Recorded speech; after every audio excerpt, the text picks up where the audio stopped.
안녕하세요. 현대바이오는 끼가 있는 종목입니다. 한번 급등하면 미친 듯이 급등하죠. 매수하고 일봉 차트를 보니 120에서 저항 자리에서 매수했습니다. 하지만 상관없습니다. 내동매매거든요. 일단 베팅을 했으니 결과는 볼 겁니다. 멘탈이 나간 상태죠.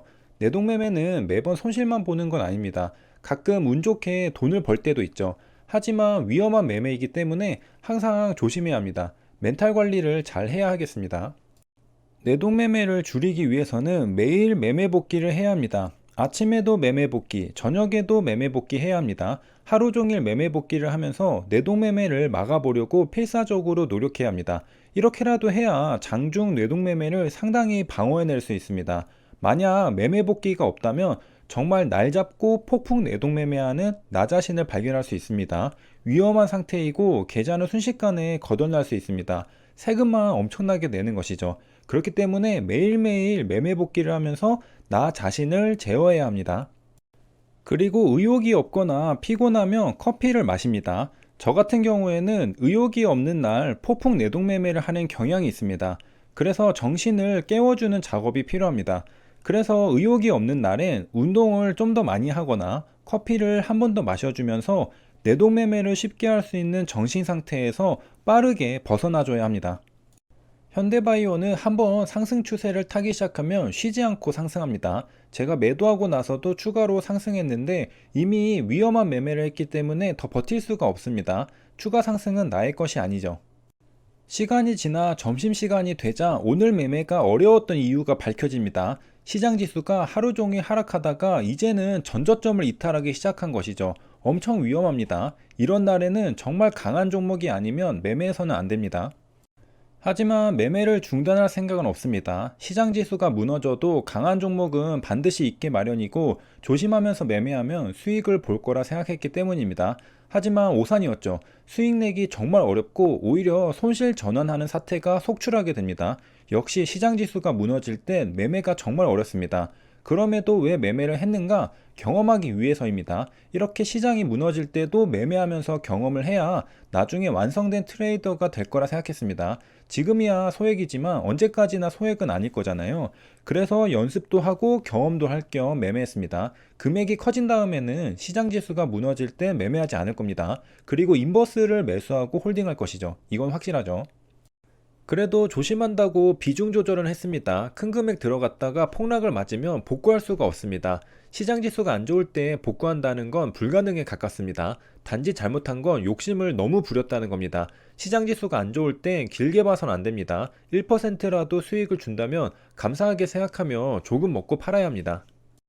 버틴 이유는 시장 지수가 하락하는데 한국 BNC만 유독 강했기 때문입니다. 시장이 안 좋을 때 강한 종목은 진짜 강한 종목이라고 생각했기 때문입니다. 하지만 어떤 종목도 시장이 안 좋을 때 영향을 안 받을 수는 없습니다. 추가로 상승하지 못하자 폭락 수준의 매도세가 나옵니다. 조금 하락하는 게 아니라 그냥 물량을 던져버리죠. 굉장히 위험하다는 걸 알 수 있습니다. 음봉을 만들어낼 정도로 큰 물량을 던진 큰 손도 아는 겁니다. 잘못하면 나도 제때 못 팔고 엄청 손실을 보겠다. 그래서 남들이 던지기 전에 전부 던져버린 겁니다. 왜? 시장 지수가 안 좋으니까요. 기회가 있을 때 일단 최대한 물량을 던지고 위험을 피해 있어야 합니다. 그래서 조금만 못 간다 싶으면 시장가 매도세가 쏟아지는 겁니다. 양봉 나왔다가 음봉 나왔다가 다시 양봉이 나왔습니다. 차트의 변동성이 상당하다는 걸 알 수 있습니다. 이런 종목에서는 멀미나서 매매하지 못하죠. 관심 종목 삭제하고 다른 종목을 찾기 시작했습니다. 시장 지수는 무너지는데 주가는 상승하고 있는 종목들이 있습니다. 시장 지수보다 강한 종목임에는 틀림없죠. 하지만 수익 구간은 평소보다 짧게 잡아야 합니다. 시장 지수보다 강하다는 것이지 시장 지수의 영향을 안 받는다는 건 아니기 때문이죠. 국전약품은 호가창에서 매도 호가를 잡아먹는 게 느려서 진입하지 않았습니다. 과연 결과는 어땠을까요? 국전약품의 지난 차트를 보면 한 번 상승할 때마다 한 번의 양봉 캔들로 주가는 상승해 왔습니다. 1분 캔들이니까 찰나의 순간에 양봉을 뽑아내면서 우상향해 왔다는 것이죠. 이번에도 그럴 가능성이 있습니다. 국전약품은 이후에도 추가로 상승해서 수익 구간을 주었습니다. 오늘은 호가창이 느린 종목들을 전부 피했는데 그런 종목들이 전부 크게 상승했습니다. 시장 지수가 약세인 상황에서 느린 호가창의 불안감을 견딘 투자자들이 돈을 벌 수 있는 시장이었습니다. 얼마 뒤 쌍방울이 초급등하고 있는 걸 발견합니다. 삼양봉이 떴죠. 순간적으로 매수 준비를 하지만 매수하지는 않습니다. 가슴은 들뜨지만 내동매매라는 걸 알기 때문이죠. 양봉 매수 금지는 잘 못 지킬 때가 있어도 삼양봉 매수 금지는 이제 확실히 지키게 되었습니다. 급등하면 매도입니다. 그러니 급등하면 매수 금지죠.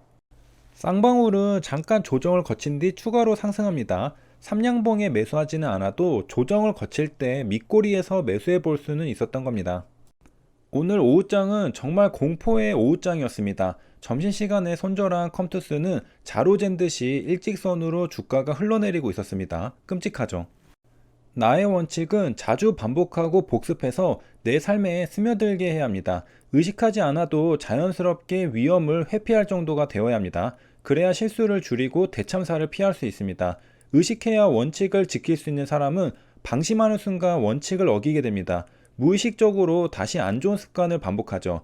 그래서 의식하지 않아도 잘못된 행동을 하지 않을 정도로 습관을 고쳐야 합니다.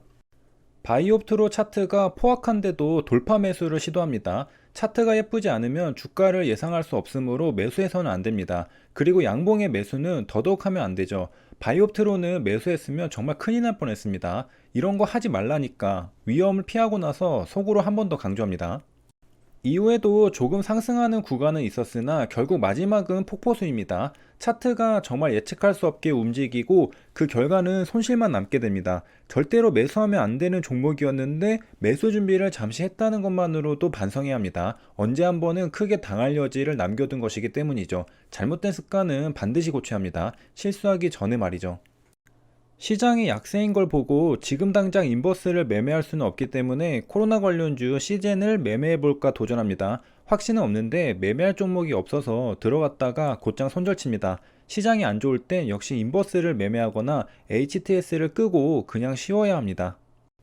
매매할 때는 항상 주도주를 매매해야 한다는 생각을 중심에 두고 시나리오를 세워야 합니다. 그래야 내동매매를 줄일 수 있습니다. 눈에 보인다고 들락날락하게 되면 세금만 내고 계좌는 파란색으로 물들 수가 있습니다. 하루에 한 종목, 정말 주도주라 생각하는 종목에서만 깔끔하게 매매해야 합니다. 내동매매의 원인은 주도주를 선택하지 못하기 때문입니다. 주도주를 찾아내면 주도주만 매매하고 매매를 끝내면 내동매매할 여지가 없습니다. 중심이 잡혀있지 않으니까 이 종목 저 종목 기웃거리다가 호가창에 낚여서 매수하고 손절치면서 손실이 누적되는 것이죠.